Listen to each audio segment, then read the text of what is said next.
सरकार डीबीटी के माध्यम से नागरिकों को विभिन्न योजनाओं जैसे कि पीएम किसान, स्कॉलरशिप स्कीम्स इत्यादि के द्वारा लाभ प्रदान करती है।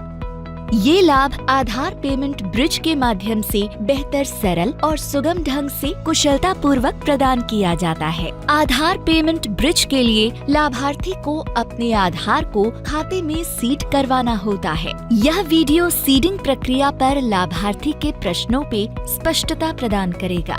नमस्कार सर, मैं आधार सीडिंग के बारे में जानना चाहता हूँ। आधार सीडिंग वह प्रक्रिया है जिसके माध्यम से आधार नंबर को बैंक NPCI मैपर पर मैप करता है। बैंक द्वारा आधार सीडिंग की प्रक्रिया सफलतापूर्वक पूरी करने के बाद ही किसी खाते में आधार पेमेंट ब्रिज के माध्यम से सब्सिडी प्राप्त हो सकती है। आधार लिंकिंग और आधार सीडिंग में क्या अंतर है? आधार लिंकिंग वह प्रक्रिया है जिसमें बैंक आधार नंबर को अपने कोर बैंकिंग में बचत खाते के साथ प्रूफ ऑफ एड्रेस और पहचान के तौर पर लिंक करते हैं, जबकि आधार सीडिंग में बैंक आधार नंबर को कोर बैंकिंग सिस्टम के साथ NPCI मैपर में भी मैप करते हैं।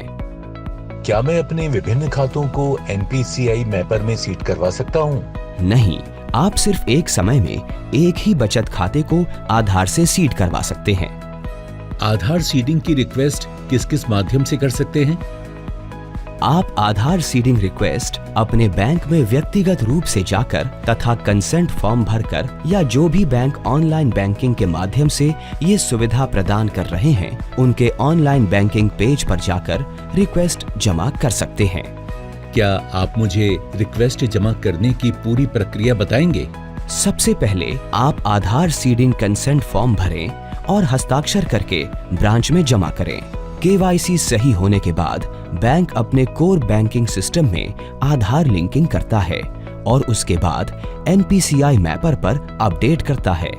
अगर मेरा आधार पहले से किसी बैंक में सीडेड है और मैं दूसरे बैंक में सीडिंग करवाना चाहता हूँ, तब भी यही प्रक्रिया रहेगी? हाँ, प्रक्रिया यही रहेगी। सिर्फ आपको अपने पुराने बैंक का नाम कंसेंट फॉर्म में भरना होगा जहाँ पर आपका आधार पहले से सीडेड है। बिना पुराने बैंक का नाम बताए हुए नए बैंक में सीडिंग संभव नहीं है। मुझे कैसे पता चलेगा कि मेरा आधार वर्तमान में किस बैंक के साथ सीडेड है?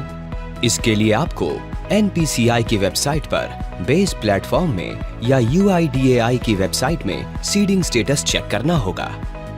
लाभार्थी NPCI की वेबसाइट पे जाकर कंज्यूमर टैब पे क्लिक करें, बेस सेलेक्ट करें, आधार नंबर एंड कैप्चा एंटर करें और अपने रजिस्टर्ड आधार मोबाइल नंबर पे प्राप्त OTP को जमा कर अपना आधार सीडिंग स्टेटस चेक करें। लाभार्थी UIDAI की वेबसाइट पे भी आधार सीडिंग स्टेटस चेक कर सकता है। पसंदीदा भाषा चुनें, माय आधार टैब पर जाएं और आधार सर्विस मेन्यू में जाकर बैंक सीडिंग स्टेटस ऑप्शन चुनें।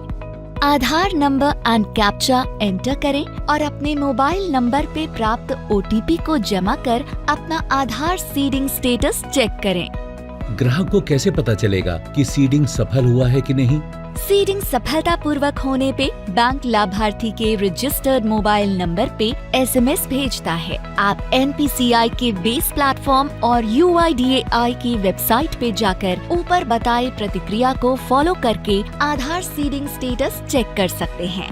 मैंने ब्रांच में सीडिंग रिक्वेस्ट जमा किया था, फिर भी मेरा सीडिंग नहीं हुआ है। आपको अपने बैंक ऑफिसर से पूछना चाहिए कि उन्होंने लिंकिंग के बाद NPCI मैपर पर सीडिंग की रिक्वेस्ट भेजी है कि नहीं। अगर किसी कारण से रिक्वेस्ट रिजेक्ट होती है तो बैंक को रिस्पॉन्स में रिजेक्शन का कारण बता दिया जाता है, जिसके अनुसार बैंक को सुधारात्मक कार्रवाई करनी होती है और आपको बैंक अफसर से ये पता करना है कि बैंक ने सुधारात्मक कार्रवाई की है या नहीं। पूरी जानकारी के लिए धन्यवाद सर। अब मैं आपके बैंक के साथ अपना सीडिंग प्रक्रिया करवा रहा हूँ और सीडिंग के सफलतापूर्वक होने की प्रतीक्षा कर रहा हूँ।